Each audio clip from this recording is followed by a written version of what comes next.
Magandang araw mga kababols, narito ang aming game prediction para sa semifinals match-up ng San Miguel Beermen at Barangay Ginebra Disc Commissioners Cup Playoffs. Sabay ngang nakapasok ang SMB at Ginebra sa semifinals last Friday. Pero naging kontrobersyal pa nga ang laban ng Ginebra sa Northport dahil biglaan ngang hindi naglaro ang star player nilang si Arvin Tolentino. Dahil siya daw ay nagkaroon ng injury. Pero ayon nga sa mga fans ay parang kinausap nga daw si Arvin kaya hindi ito naglaro laban sa Ginebra. Pero kung ano man ang totoong dahilan ay talaga namang no match ang Northport sa Ginebra at may twice to beat advantage din sila dito. Tumungo naman tayo sa matchup ng Ginebra at SMB sa semifinals ng playoffs. Sa unang paghaharap ng Ginebra at SMB sa elimination rounds ay tinambakan nga ng SMB ang Ginebra ng 13 points sa score na 95-82.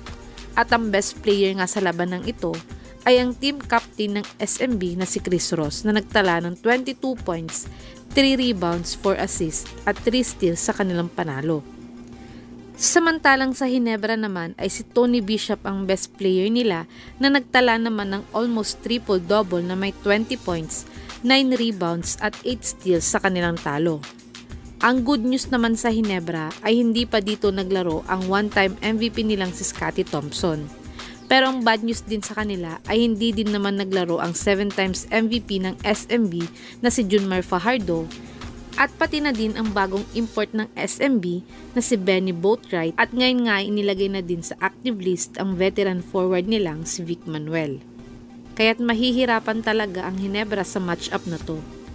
Tingin namin mga kababols ay aabot ang series na to sa Game 3 at SMB ang papasok sa finals. Kung si Kabayan Brownlee sana ang import ng Ginebra ngayon ay napakalaki sana ng chance ng Ginebra. Ngunit malay natin kung gumana ang never say die spirit nila sa series na to ay baka sila pa nga ang pumasok sa finals ngayong Commissioner's Cup. Kayo mga kababols, sino po sa tingin nyo ang a-advance sa finals sa labanan ng Ginebra at SMB? Ilagay nyo na po yan sa baba.